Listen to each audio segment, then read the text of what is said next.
Kok bisa-bisanya dia nangis? Apa yang ditangiskannya? Dia meninggal itu bukan karena banjirnya. Rakyatnya itu meninggal itu bukan karena banjir, tapi karena nggak makan. Efek apa? Efek lambatnya penanganan bencana, lambatnya bantuan itu. Itu yang ditangiskan.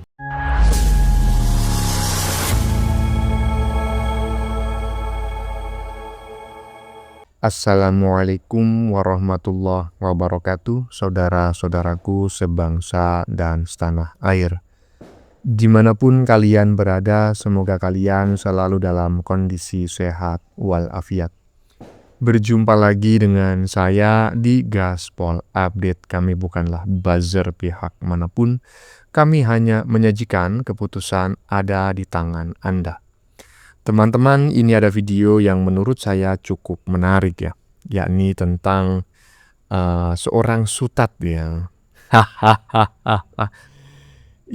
mungkin saja menurut saya memiliki dua profesi sebetulnya, selain sebagai sutat juga sebagai provokator gitu.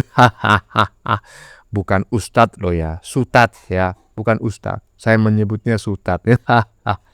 Dan tidak perlu saya sebutkan namanya karena memang saya agak enek dengan sutat-sutat model macam ginian ya kan. Walaupun saya seorang muslim ya kan. Saya suka mendengar ceramah-ceramah agama, tetapi enggak ceramah dari sutat-sutat macam kayak gini. Intinya sutat-sutat yang tidak hadir ke lokasi bencana ya, yang saya maksud ini ya.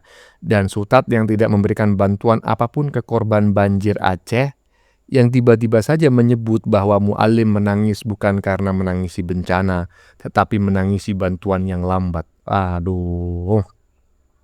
Sehingga rakyat Aceh pada meninggal ya kan, bukan karena banjir katanya, tapi karena kelaparan gak makan. Waduh, sutat. Narasinya hampir sama dengan narasi yang dibangun dan dikembangkan oleh konten kreator busuk ya, yang terbukti telah menggoreng isu di Aceh dan menyebarkan hoax ya. Inilah manusia yang patut kita labeli bantu kagak malah sebarkan hoax. Nah, bagaimanakah videonya dan bagaimanakah respon netizen? Mari kita tonton bersama, kemudian mari kita komentari bersama di bagian akhir video. Ini dia. Kok bisa-bisanya dia nangis? Apa yang ditangiskannya? Dia meninggal itu bukan karena banjirnya.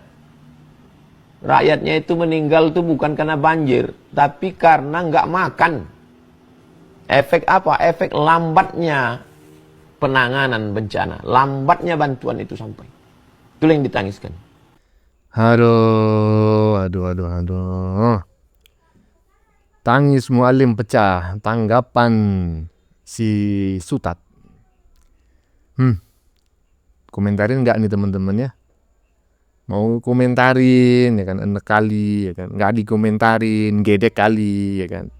Kalau jadi sutat ya kan, ya udah ceramah agama aja yang baik ya kan. Sampaikan pesan-pesan agama, kebaikan-kebaikan, Al-Quran, hadis ya kan. Dan kitab-kitab karangan ulama-ulama terkenal yang mengajarkan cinta kasih gitu loh. Bukan malah menyindir, bukan malah menyalahkan pemerintah lambat. Kenapa saya katakan demikian? Karena jelas-jelas mu'alim itu menangis nggak pernah menyampaikan alasan dia menangis. Jadi sebetulnya yang mengatakan mu'alim itu bukan menangis karena bencana, tapi karena bantuannya lambat, itu sebetulnya adalah opini dari si sutat ini sendiri. Makanya gedek kali ya. Lanjut Indonesia tidak pernah hadir kepada Aceh. Dalam orasinya, salah satu ormas di Aceh menyebut negara tidak hadir saat bencana. Namun faktanya, sejak hari pertama bencana, pemerintah langsung turun ke lokasi. Evakuasi warga dilakukan, bantuan sembako dan obat-obatan disalurkan, jembatan yang putus dibangun, hingga hunian sementara disiapkan. Jadi, jika dikatakan negara tidak hadir di Aceh, itu jelas keliru. Nah kan, ini juga sebetulnya pukulan telak bagi sutat tadi gitu loh, yang mengatakan bantuan lambat. Kalau nggak memberikan bantuan, nggak datang ke lokasi, tolong bacotnya dikondisikan gitu loh. Sebagai seorang sutat seharusnya berikanlah ajaran berceramahlah yang baik gitu loh. Ya, jangan menyalah-nyalahkan orang lain, apalagi kita tidak tahu duduk persoalannya, hanya karena benci ya kan, berbeda pendapat, kemudian kita serang habis-habisan, kan tidak baik macam kayak gitu. Faktanya apa? Ya, bencana ini tidak sempit, bencana ini spektrumnya luas, dan pemerintah itu sudah sangat all out dalam membantu saudara-saudara kita yang terdampak banjir. Barusan ini kita lihat bareng-bareng, ya toh? Iya, lanjut. Pengungsinya kemana? Pengungsinya sewa rumah, cari uang untuk sewa rumah. Hari ini kita melihat tenda. Ini juga, ya kan?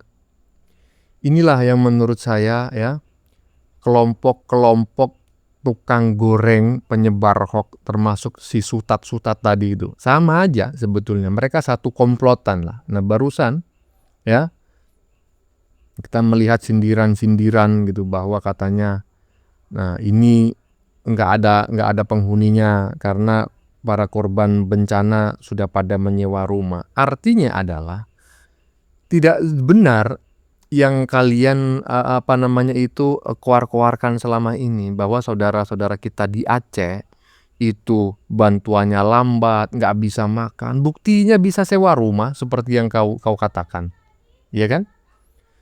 Jadi ini nggak sadar ya, orang ini sebetulnya dia sedang mematahkan pendapat atau pandangan dia sendiri sebelumnya yang katanya itu pemerintah lambat, ya kan? Rakyat Aceh menunggu bantuan terlalu lama, bahkan banyak yang tidak makan. Tapi di lain sisi mereka mengatakan warga Aceh itu tidak menggunakan tenda BNPB karena mereka sudah menyewa rumah. Coba bayangkan itu. Paradok, dan dari sini kita bisa menilai ini sebetulnya adalah narasi-narasi yang sengaja, ya kan? Ya begitulah. Ngeri kali sebetulnya saya mau ngomong ini, gedek kali, ya kan? Lanjut ah. Segitunya banget ya mau ngejatuhin Pak Prabowo, bikin framing seakan-akan ada bantuan dari luar negeri, dari Malaysia. Relawan kesehatan dari Malaysia sudah tiba di Aceh untuk membantu korban bencana banjir.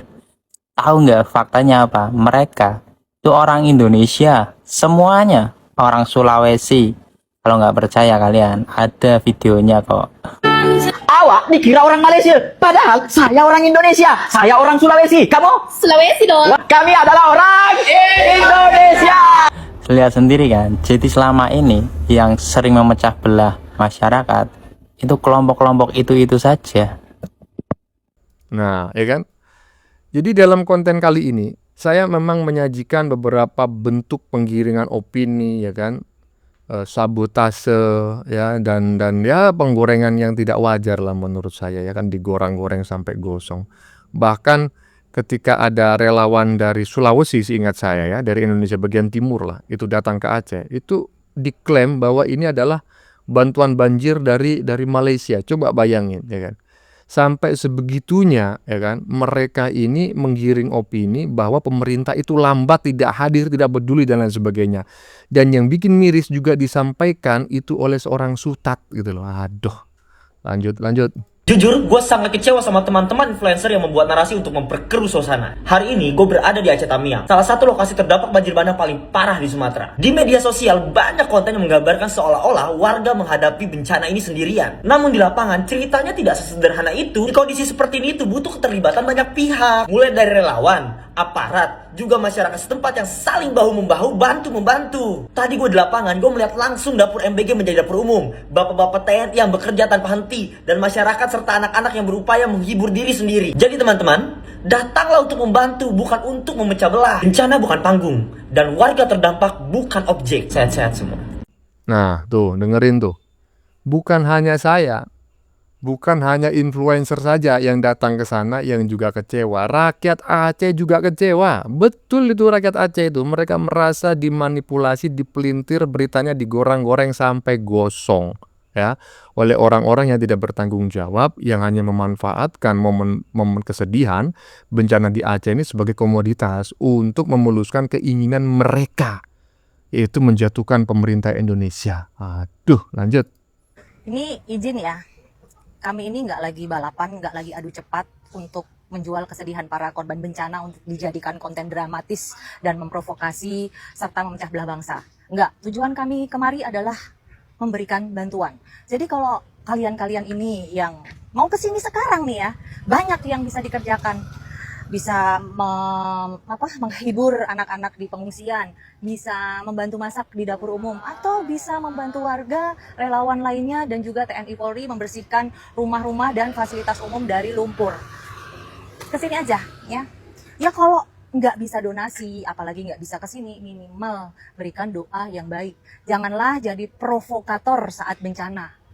Jangan jadi orang yang near empati ya. Kalau kalian kesini tuh, kalian akan melihat sendiri bagaimana antara pemerintah, warga, dan juga relawan itu sedang bekerja keras bersama-sama, bergotong royong untuk bisa pulih dari bencana ini. Nah, betul. Stop provokasi, dah telat kocak. Lah kalau telat emang kenapa? Emang rakyat Aceh butuh makan cuma sehari 2 hari aja. Rakyat Aceh butuh makan cuma 1 minggu pasca banjir aja. Setelah itu mereka nggak butuh makan. Butuh bro. Mereka tetap butuh makan sampai akhir hayat. Jadi kapanpun kalian datang nggak ada kata dan istilah telat ya. Jangan banyak bacot. Kalau mau bantu aja datang ke sana ke Aceh ya. Jual kolor kayak jual apa kayak buat bantu saudara-saudara kita di sana. Jangan bacot di media sosial. Jangan memprovokasi, jangan menggoreng ya. Bagaimana menurut kalian? Keputusan ada di tangan Anda. Silakan tulis di kolom komentar baik Anda yang setuju maupun yang tidak setuju dengan isi konten ini.